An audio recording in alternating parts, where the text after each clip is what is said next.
Good morning, each and everyone. Again, I welcome you to Kheda Park, and I do think it about that. This is 20th, perhaps today. I don't see 20th February, and it is interview session.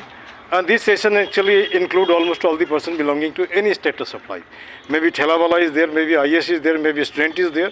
Motto behind is only clear. Clear in the sense, who knows?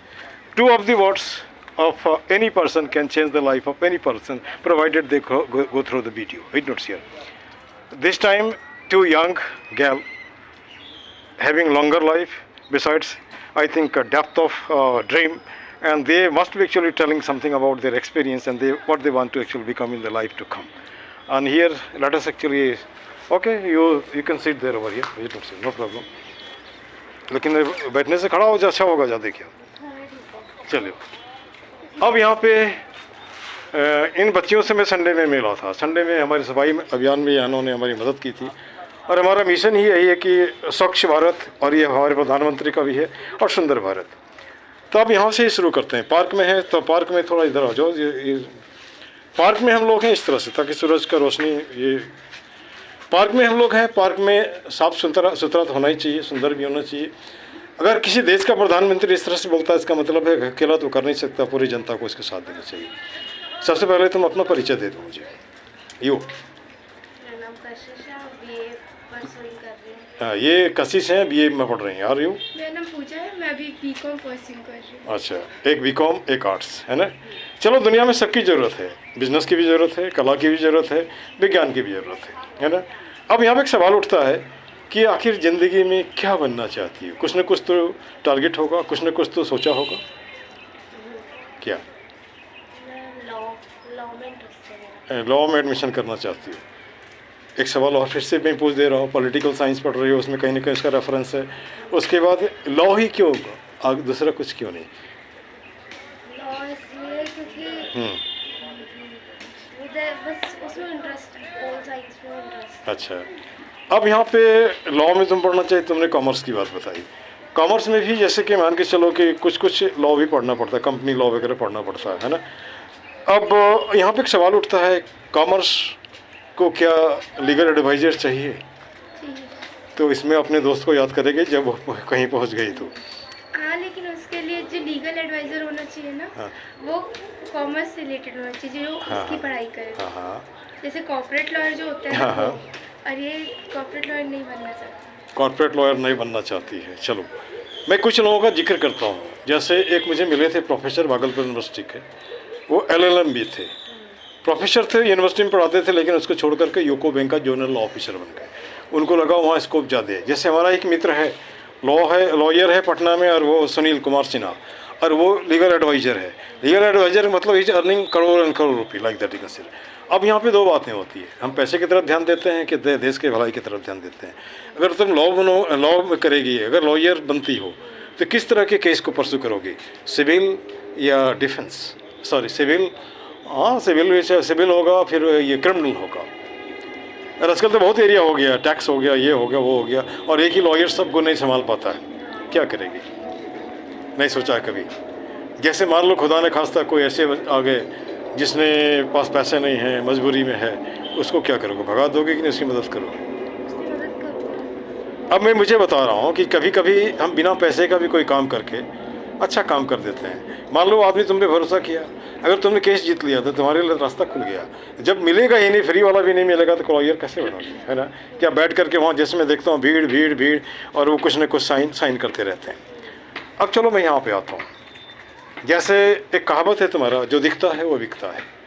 Commerce से इसमें क्या संबंध है? Commerce में क्या संबंध है इसका? जो दिखता है वो बिकता है। कहने का तात्पर्य है जिसका कि टैलेंट दिखता है वही टैलेंट तो दिखता नहीं है। नहीं, मतलब लोग हाँ, वो करते हैं ना, प्रेजेंट करते हैं अपना टैलेंट। मतलब कहने का मतलब जो तुमने, नहीं एक मिनट, सीधी सी बात, उस दिन में हमने कहा कि ज़िंदगी कुछ नहीं है, एक सेल है, खरीद है। हर आदमी ग्राहक है, हर आदमी बिजनेस में बिक्री करने वाला है, क्रेता विक्रेता दोनों। तुम चावल खरीदते हो, कोई बिक्री करता है। तुमने पढ़ाई बिक्री की, दूसरा कुछ खरीदा।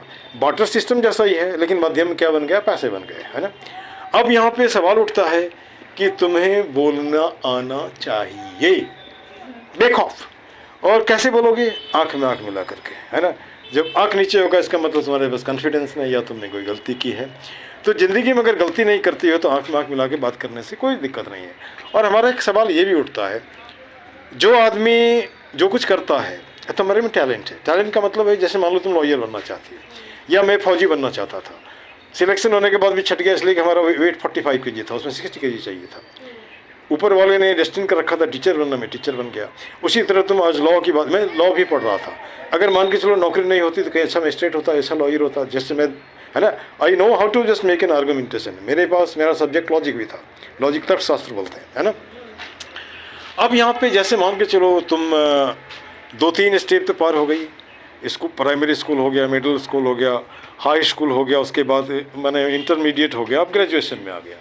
वैसे बच्चे जो स्कूल छोड़ देते हैं या नहीं पढ़ते हैं किसी वजह से, उसको क्या बताओगी, क्या क्या बता सकती हो, कैसे वो ऐसा कुछ बात बोलोगी जो फिर से वो स्कूल में आ जाए? नहीं पता। उनको हाँ। मतलब उनको हाँ, क्या बोलूं? अच्छा, स्कूल से ड्रॉप आउट क्यों होता है? एक तो माहौल का दिक्कत है ना, दिन भर सुबह शाम को, एक ये हो गया। दूसरी बात यह भी हो सकता है कि माता पिता पढ़े लिखे नहीं हैं। तीसरी बात, घर में गरीबी है, सोचता है तो वो जा कर के कुछ कमा के लाएगा तो उससे परिवार चलेगा, यही है ना।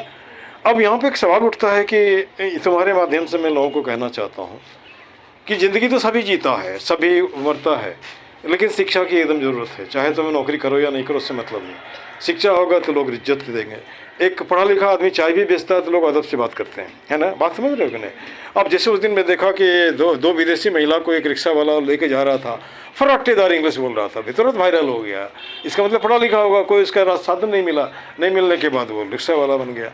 और दूसरी बात, एक हेलो दूसरी बात ये भी है कि एक सीधा सा सवाल उठता है कि कहने का मतलब डिग्निटी ऑफ लेबर की बात होती है। जो भी काम करता है, पसीना बहाता है, किसान खेत में, और बिजनेसमैन यहाँ पे, टीचर क्लास में, इंजीनियर अपने वर्कशॉप में, जहाँ भी जो भी है, सब अपना योगदान देता है और सबका योगदान मिल करके ही कल्याण होता है, एक से दो से नहीं होता है। और जो बोलता है हमने 30 मार्क कर दिया, या जैसे मान लो कुछ लोग बोलते हैं कि हमने इसको IAS बना दिया, तुम कैसे बना दिए? उसके माँ बाप का परिश्रम, उसके प्राइमरी स्कूल का ये, उसके हाई स्कूल का टीचर, ये वो पूरा समाज सब मिलकर ये बनाता है, ठीक है ना। और ज़िंदगी में उद्देश्य तो होना ही चाहिए। जैसे कि मान लो तुम्हारा है, कुछ तो है। कुछ लोग BA में पढ़ने के बाद ही पूछो तो बोलेगा कि सर अभी तक नहीं सोचा है। तो कब सोचोगे? कब्र में पैर रखने के बाद? नहीं ना। अब यहाँ पे एक बात ये भी होता है, भाषा। भाषा क्या है? भाषा मतलब जिससे तुम बोल सकते हो। अब बोल करके तुम जब अभिव्यक्त कर सकते हो, भाषा कोई जरूरी नहीं कि अंग्रेजी ही हो, भाषा तुम्हारा अपना भी हो सकता है। अगर कंसेप्ट क्लियर होगा तो तुम निश्चित आगे बढ़ोगे, है ना। और जैसे मैंने तुम्हें वादा किया है, I can just make you how to speak English fluently, provided you will have to manage, and besides that you will have to give some sort of tuition fee. This tuition fee is this, है ना। Sunday में थोड़ा मेरे साथ गुजर जाओ। This much, thank you very much. ईश्वर करे आप और आगे बढ़ो। Thank you.